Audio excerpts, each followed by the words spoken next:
y experiencias, ¿eh? Así que bien, me han convocado para hablar sobre la familia en crisis como pregunta y el contexto de las familias hoy en relación con el educador, con la educación, podríamos decir, ¿no? En realidad, cuando hablamos de crisis, es muy frecuente decir crisis en la pareja, crisis económica, crisis en las relaciones padres-hijos, crisis de fe, ¿no? Y hay como una conclusión común en que la familia enfrenta las consecuencias de la crisis global. La palabra crisis resuena en nosotros con mucha frecuencia y a veces nos preguntamos qué implica la crisis, qué es la crisis, ¿no? A mí me interesa compartir una definición que aprendí de la economía, donde dice que la crisis es un drástico desajuste con la tendencia secular, ¿no? Porque uno asocia siempre la crisis a problemas, a dificultades, y la economía nos acerca esta definición del desajuste de una tendencia. También hay crisis por prosperidad, también hay crisis en puntos de auge. Lo que implica la crisis, y me parece muy interesante la expresión, es ese drástico desajuste con una tendencia. Y si hay algo que nosotros podemos experimentar en este siglo XXI, es que las costumbres familiares del siglo XX, de la primera y la segunda mitad del siglo XX, ya no son las mismas, que la idea sobre la familia que teníamos hace 20, 30 años ya no es tan compartida con nuestros jóvenes. O sea, queda claro que se ha generado ese desajuste en las formas de conceptualizar, de ver, de vivir, básicamente. Amoris Laetitia, en la exhortación apostólica que nos regaló Francisco en 2016, justamente en el número 291, en el capítulo 8, nos propone acompañar, discernir e integrar la fragilidad de la familia. Y ahí hay toda una definición, ¿no?, acerca de estas características actuales de la familia desde la fragilidad. Por eso es muy interesante hacer una mirada a esa fragilidad, a algunos aspectos de esa fragilidad, y ver cómo desde la educación, desde nuestro rol de educadores, podemos colaborar, ayudar a reintegrar la familia, a volver a darle ánimo y fuerza para que cumpla su misión educadora, ¿no? O sea, sin duda, el siglo XXI nos muestra un tránsito desde la sociedad postindustrial a la sociedad del conocimiento, la sociedad digital, una sociedad global en que en este devenir los valores que están vinculados a la globalización, a la interconexión, a la incorporación a este mundo plural, a veces nos ponen en crisis con nuestros propios valores y nos enfrentan bueno, a esta vivencia dialógica, a una vivencia que comparte el tiempo, pero desde la firmeza, la riqueza y la vivencia plena de los valores de una familia católica cristiana, ¿no? Por eso, bueno, es claro que este siglo XXI nos muestra que han cambiado las formas en que las personas se relacionan, y esto produce una crisis de relaciones y también una crisis de autocomprensión, de roles, de vínculos, de relaciones, ¿no? Nos dice Amoris Laetitia y compartimos seguramente que el bien de la familia es decisivo para el futuro del mundo y de la Iglesia. Por eso ese bien de la familia es querido por muchos y deseado, y a veces chocamos con la propia limitación de los actores, ¿no?, de nosotros como miembros de nuestra familia, por poder plasmar o hermosear esa familia tal como la deseamos en el fondo de nuestro corazón. Por eso aquí nos ayudan algunos análisis realizados en diferentes ámbitos sobre el matrimonio y la familia, sus dificultades y desafíos. Yo voy a tomar el que se expresa básicamente en Amoris Laetitia, que recoge a partir del Relatio Sínodo previo, diagnósticos de diferentes lugares del mundo sobre la realidad de la familia, para poder tomar solo algunos aspectos, a riesgo de hacer una reducción, pero solo como para poder presentar el tema en algunos minutos, ¿no? Por eso me anima la idea de que la misma Amoris Laetitia dice: es sano prestar atención a la realidad concreta, a estas exigencias que experimentamos, porque en realidad son una llamada del Espíritu Santo. El Espíritu Santo nos habla a través de esta fragilidad, de estas necesidades, y nosotros como instrumentos del Espíritu, como decía el hermano recién, como seres habitados por el Espíritu, queremos responder. Por eso la Iglesia puede ser guiada por el Espíritu Santo a una más profunda comprensión sobre el inagotable misterio del matrimonio y de la familia, ¿no? Así nos los decía Juan Pablo II en Familiaris Consorcio, ¿no? Yo quiero compartirles que tengo la gracia de vivir en una familia que fundamos con mi esposo Marcelo hace 33 años, que tenemos 3 hijos, y que verdaderamente para nosotros el tema de la vivencia de la familia, del rol que tiene la familia, ha sido siempre una inquietud, una preocupación, y que, bueno, hemos puesto nuestras manos y nuestro anhelo para tratar de generar lo mejor que podemos en nuestra familia, chocándonos con nuestra propia limitación, dificultades del tiempo, pero que miramos con esperanza a la familia. Y yo invito a que esta mañana también reforcemos esa mirada de esperanza sobre la familia, ¿no? Por eso, como dice Amoris Laetitia, miramos a la familia en su realidad, con sus luces y sus sombras, ¿no? Con todas las luces que la familia puede ofrecer, ofrece y ofrecerá, y también con estas sombras, con estas fragilidades que hoy podemos racionalizar y compartir, reconociendo que ha habido un cambio antropológico-cultural que nos ha influido en diferentes aspectos de la vida, y que también, de acuerdo a lo que dice nuestro Papa Francisco y los pastores, requiere de un enfoque analítico, diversificado, comprensivo de esta realidad.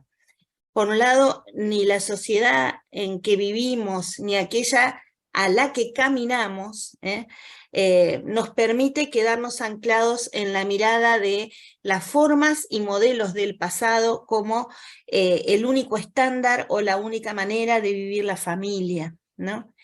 Sí podemos decir que en este tiempo los individuos son menos apoyados que en el pasado por las estructuras sociales para contener su vida afectiva y su vida familiar. Y una de las cuestiones que más preocupa, ¿no?, y que también Amoris Laetitia rescata, es este creciente peligro que representa el individualismo exasperado, que desvirtúa los sentimientos y los vínculos de la familia, y que a veces puede generar el peligro de construir una familia como una isla, donde prevalezcan solo los propios deseos con un carácter absoluto, ¿no? Así nos lo recuerda el documento, y yo me permito traer a colación algunas expresiones del número 33, donde en realidad el Papa expresa, dice: las tensiones inducidas por la cultura individualista exagerada de la posesión y el disfrute generan dentro de las familias dinámicas de intolerancia y de agresividad. Y esas dinámicas de intolerancia, de agresividad, parecería que después de la pandemia se han exacerbado, ¿no? Si hay algún comentario común que al menos yo recojo de los colegios nuestros y de docentes vinculados y comprometidos con la educación es qué exasperado que está el clima, qué nivel de exigencia y a veces hasta de capricho observamos, ¿no? Y bueno, es muy probable que tenga que ver con este individualismo exacerbado que observamos y que nos está, de alguna manera, metiéndose y colándose en nuestras relaciones familiares. En realidad, bueno, yo he tomado 10 aspectos de esta crisis, puede haber muchos más, mejores y digamos con otra profundidad de análisis, solo que, bueno, elegí algunos arbitrariamente como para compartir con ustedes y me parece interesante pensar un poquito en estos aspectos, ¿no? ¿Cuáles son estas realidades críticas que estamos detectando, que nos aquejan y que podemos visualizar de manera tangible? Por un lado, cómo se han complejizado las relaciones de pareja hoy por hoy, ¿no? Básicamente observamos, casi podríamos decir en un altísimo porcentaje, la ausencia de estabilidad en las parejas emocional, de proyecto, esto que, no sé, yo gocé con mis padres 65, 70 años de matrimonio, hoy no es común, no advertimos en la generalidad de los matrimonios esa estabilidad. Advertimos también que hay una crisis de la fidelidad, en términos generales, la fidelidad hoy no es un valor social, ¿no? Y mucho de esta crisis de estabilidad y fidelidad se genera en el matrimonio y en la pareja por una falta de diálogo o por un diálogo muy individualista, un diálogo no de profundidades, o como dice Ignaz Lip, de comunicación de las existencias, ¿no? Un diálogo superficial. A veces en las parejas advertimos la no asimilación de los roles, la no asunción de esa vocación de maternidad y paternidad por parte de quienes conducen la familia, y en el fondo la falta de un proyecto común, ¿no? A veces el sinsentido de la vida se cuela en nuestras parejas ante la falta del proyecto propio y del proyecto común. Sin duda que otro gran paquete de problemas y de dificultades devienen de las dificultades económicas, ¿no? Los problemas que enfrenta la clase media en el mundo. Ni hablar de las coyunturas críticas en los países latinoamericanos, ¿eh? No podemos negar esta influencia grande, fuerte que ha tenido la reconversión laboral, la flexibilidad laboral, ¿no? Como dice Vivian Forster, el fin del trabajo estable, ¿no? Esto que mi papá vivió, de tener toda la vida un mismo trabajo, hoy ya no es una realidad de nuestros jóvenes ni de nosotros mismos, podríamos decir. Por esto las dificultades económicas impactan fuertemente en la vida familiar, en la vida matrimonial, la necesidad de lograr diferentes trabajos, el tiempo que dedicamos al trabajo y al sostenimiento económico es mucho mayor que en otras generaciones, ¿no? Y esto va como en cadena, generando otras cuestiones, por ejemplo, la problemática de la presencia y ausencia de los padres en el ámbito familiar. Las exigencias del afuera nos impulsan a los padres a estar lejos de la casa muchas horas del día y a relegar la educación de los hijos dentro de la familia, en el mejor de los casos a las abuelas, a los abuelos que han recuperado un rol protagónico en la educación de nuestros hijos, y digo en el mejor de los casos porque muchas veces los hijos quedan solos, quedan, digamos, al encargo de otras personas que pueden no tener la misma visión de educación que nosotros deseamos para ellos. Y podríamos decir también ese desequilibrio entre el tiempo materno y el tiempo paterno dedicado a la vinculación con los hijos, ¿no? La ausencia de papás hace que crezcan chicos solos, generaciones de jóvenes solos, que vemos que eso impacta directamente en otras problemáticas como la drogadicción y otro tipo de búsquedas de lo paliativo para resolver el tema de la soledad. Y ni hablar de cómo esa soledad impacta en el suicidio juvenil y en esta falta de perspectiva a veces de nuestros hijos, de nuestros jóvenes, ¿no? Básicamente los papás también adolecemos de dificultades en el manejo de los límites, los papás que no saben o no pueden poner límites a sus hijos, a lo mejor motivados por el sentimiento de culpa, ¿no? La idea de, bueno, no estoy en todo el día, el tiempo en el que estoy en casa no voy a discutir, no voy a plantear normas, no voy a plantear límites, porque eso debilita la relación con los hijos y ese sentimiento de culpa impera, dificultando esa asunción de roles maternos y paternos que tanto tienen que ver con la necesidad de marcar límites en la familia y que en el fondo nos generan normas sociales que vemos se van perdiendo, ¿no?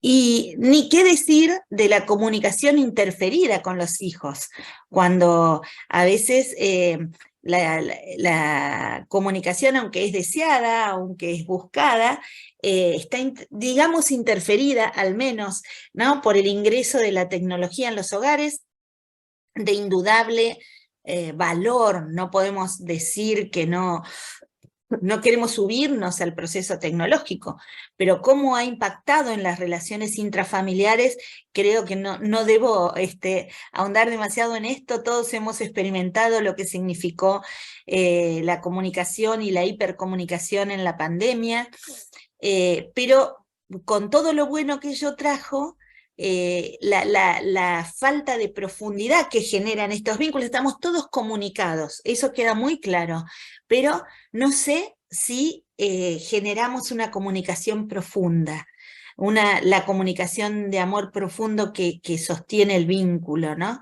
Conocemos, tenemos datos, intercambiamos datos, información, pero no sé cómo esta tecnología ha generado a lo mejor vínculos más superficiales, y tendríamos que todos preguntarnos cómo interfiere esta tecnología en la comunicación interpersonal. Quién sabe, a lo mejor dando algo de falta de profundidad.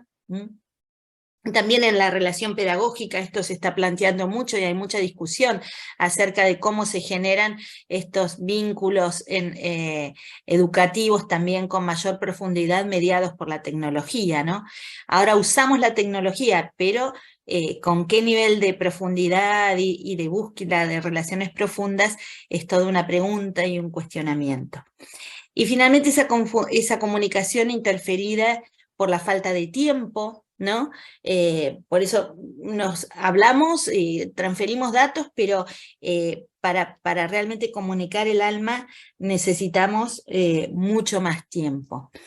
Y estos medios de comunicación nos transmiten estándares de consumo y nuevas formas de vida sociales que aparecen como atractivas, la búsqueda del estatus social, a lo mejor con cierto nivel de profundización, o como dice Bauman, metiendo la vida de consumo como un estándar fundamental de las familias, y como dice el Papa Francisco, la generación de la cultura de lo provisorio, ¿no? Y cómo también estas ideas del mejor estándar de vida y demás influyen en nuestros jóvenes, motivan migraciones y también están como atentando con los estándares de estabilidad que la misma familia puede tener, ¿no? Una familia migrante que pasa por diferentes países en poco tiempo también está amenazada en su estabilidad, en sus costumbres, en su desarrollo familiar. Un capitulito para la violencia familiar que merecería todo un seminario, ¿no?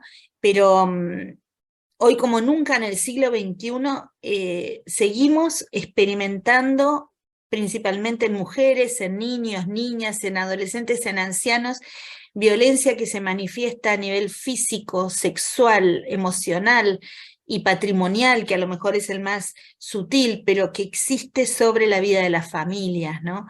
Violencia que se generan los mismos miembros de la familia y que provoca básicamente la denigración de la persona en su condición de ser humano, provocándole desde lesiones físicas, emocionales, disminución de la autoestima, pérdida de la confianza en sí mismo y en la propia familia, ¿no? La violencia daña no solo a la persona que la sufre, sino también a todos los que están a su alrededor, y esto hace que en muchos haya crecido el odio a las relaciones humanas básicas, ¿no? Esta idea de fracaso de la vida familiar como vida de paz, como vida de solidaridad, como vida de armonía, ¿no? Bien, insisto, lo dejo, pero merecería que analicemos mucho más las formas de violencia explícita, las formas de violencia implícita y sutiles. También otro capítulo para el desconocimiento de los padres que hoy viven para el mundo del trabajo, a lo mejor del desarrollo físico, emocional que atraviesan sus hijos, la falta de interés en el conocimiento de las etapas evolutivas que los hijos van desarrollando y las propias, que nos podría preparar para encarar mucho mejor las crisis cíclicas familiares y propias, por ejemplo, como la adolescencia de los niños, el periodo de independencia de los hijos cuando se hacen adultos, la vuelta a reconocerse los cónyuges ya cuando los hijos salen de la casa, ¿no? Qué importante dedicar un tiempo a la formación familiar, a los procesos que en la misma familia se celebran para poder entender mucho mejor la vida familiar. Y finalmente, bueno, estos cambios acelerados de la sociedad que reconocemos, ¿no es cierto?, que no existían en tiempos de nuestros padres, cambios donde los hijos, los jóvenes, los adultos tenemos que acomodarnos, a lo mejor sin tener el tiempo necesario para poder hacerlo, y nos sorprendemos de una manera muy intuitiva respondiendo a todas estas cuestiones. Y finalmente, todos estos cambios que generan crisis en los valores, ¿no?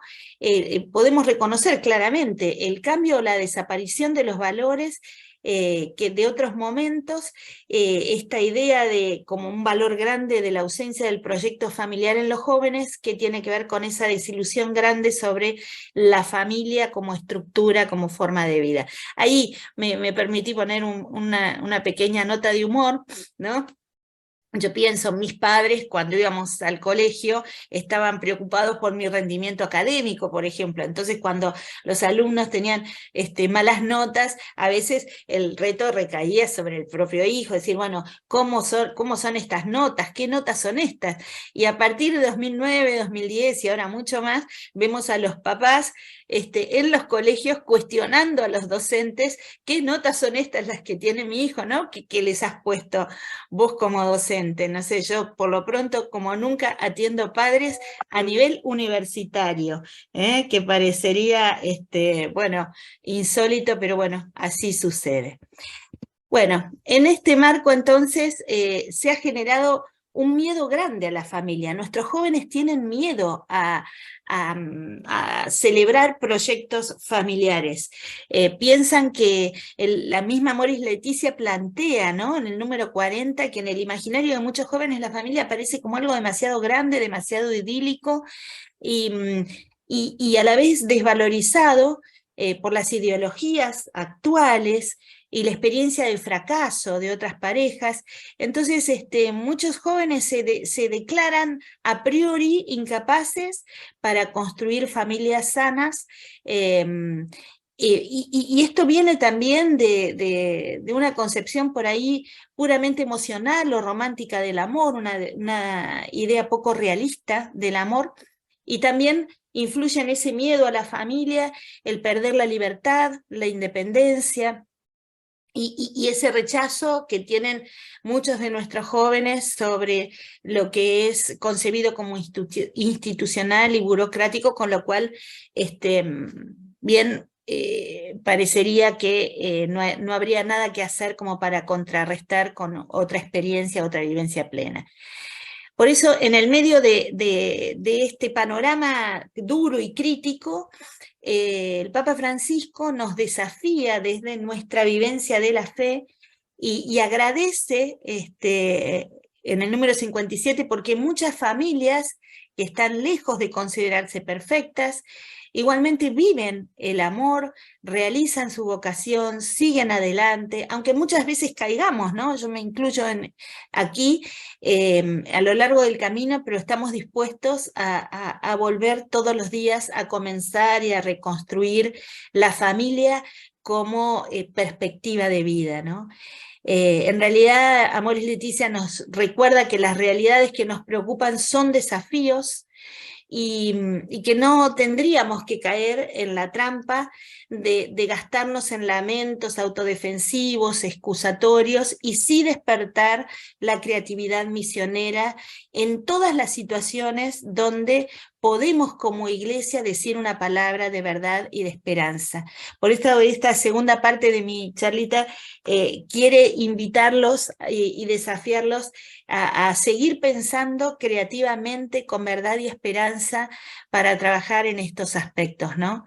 Ahí el documento también nos plantea que si constatamos muchas dificultades, en realidad ellas son un llamado a liberar en nosotros las energías de la esperanza, traduciéndolas en sueños proféticos, en acciones transformadoras, en imaginación al servicio de la caridad.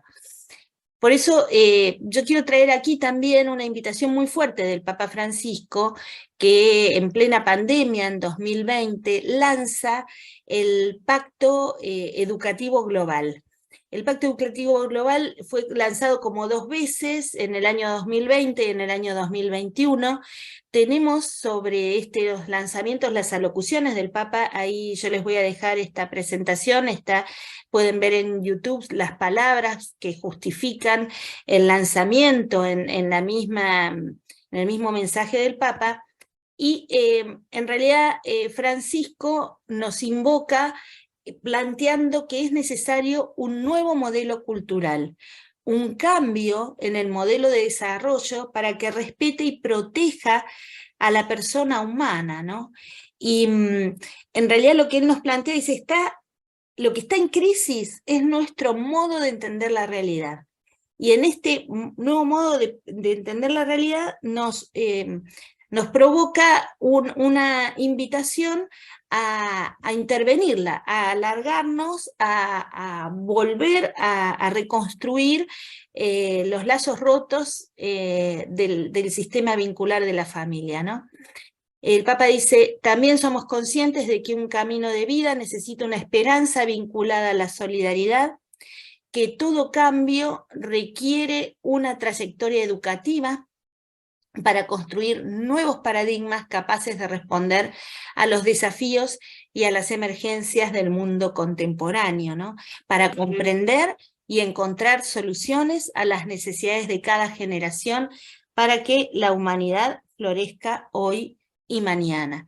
Me parecen unas palabras muy justas para esta invitación y a la cual como educadores queremos responder, ¿no?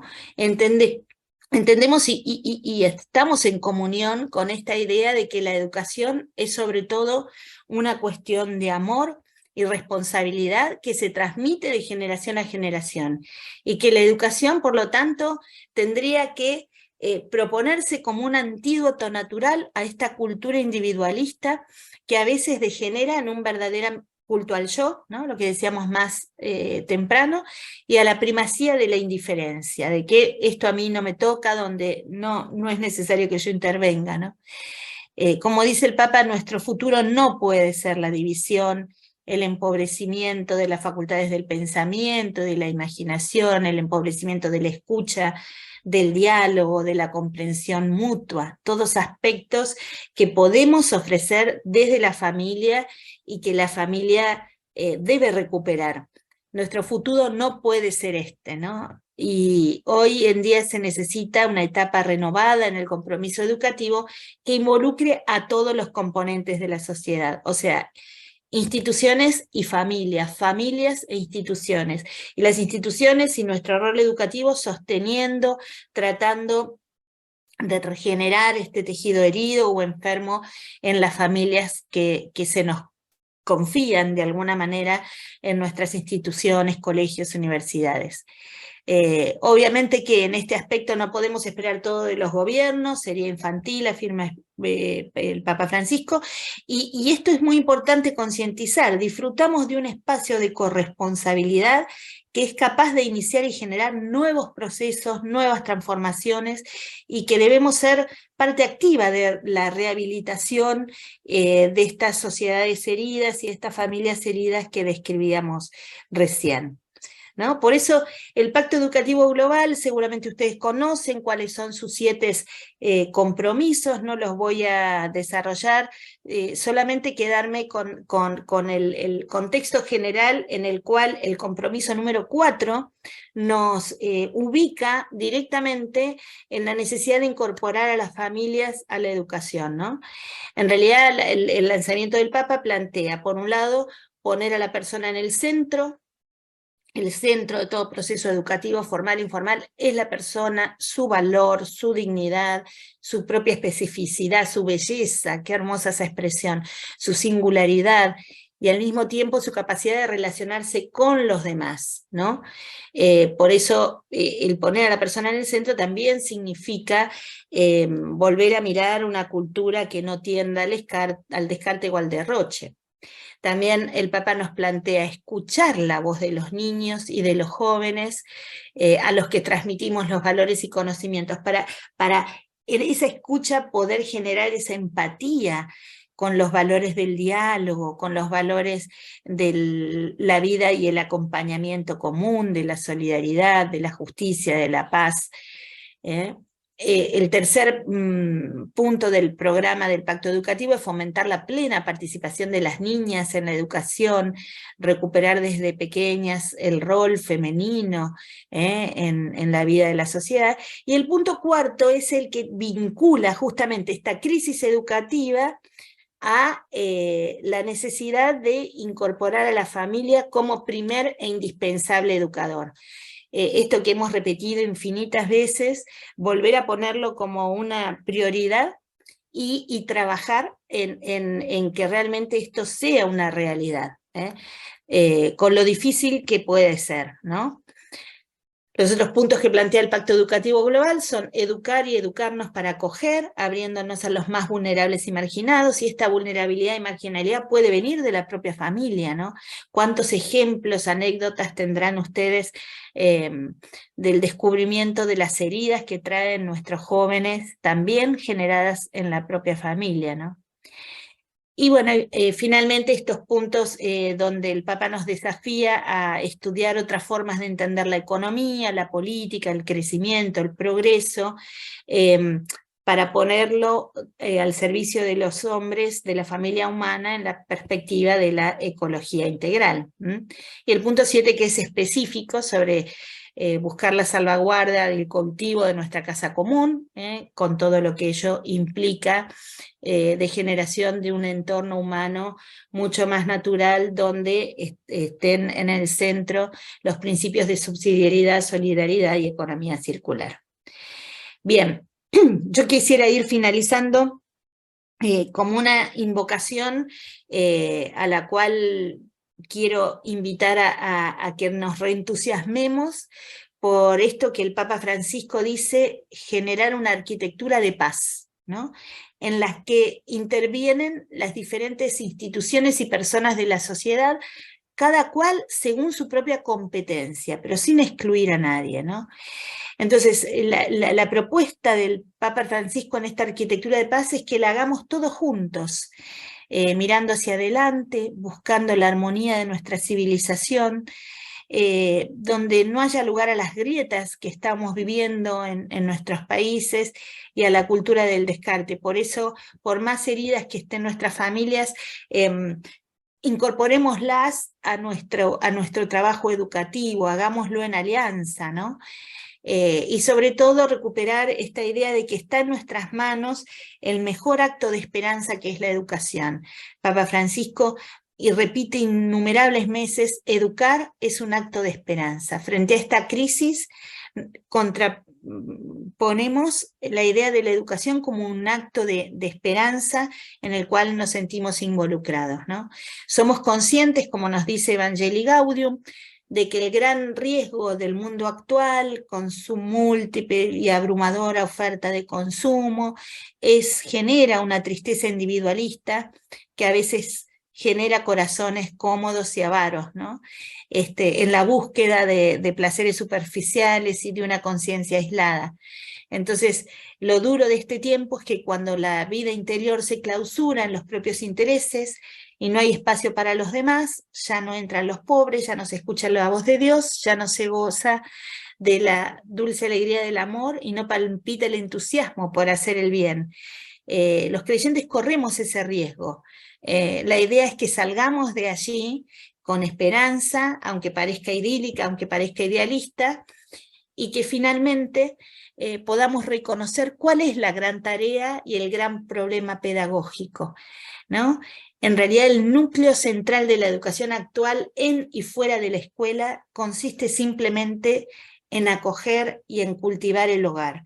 El hogar como el ámbito en donde desarrollamos las mejores virtudes humanas, ¿no? Y si hay algo que reconocemos en nuestro tiempo es el desarraigo, el desacogimiento, que debe ser complementado y reemplazado por la reconquista del hogar, del terruño, ¿no?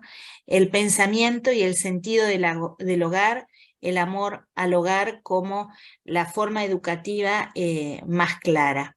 Por eso el hogar, como nuestras aulas deberían ser hogar, nuestras escuelas deberían ser hogar, y reproducir la dinámica familiar en las estructuras en las cuales estemos insertos, ¿no? Por eso hoy se habla con perspectiva de esperanza en perspectiva de familia, ¿no? Como contracorriente a esta perspectiva solamente que mira el género, perspectiva de familia, ¿no? Donde podamos reconocer a la autoridad como paterna o como paterna al servicio de la vida. Por eso, y finalmente, yo quería dejar estas palabras de Francisco que nos invitan a trabajar por este modelo de educación con valentía y con esperanza, ¿no? Dice que nos sostenga, por tanto, la convicción de que la educación se encuentra en la semilla de la esperanza, una esperanza de paz y de justicia, una esperanza de belleza, de bondad, una esperanza de armonía social. Bien, hasta allí mis reflexiones y bueno, ojalá puedan construir en los ámbitos donde se desarrollan gérmenes de esta nueva educación con este ímpetu de esperanza que nos señala Francisco.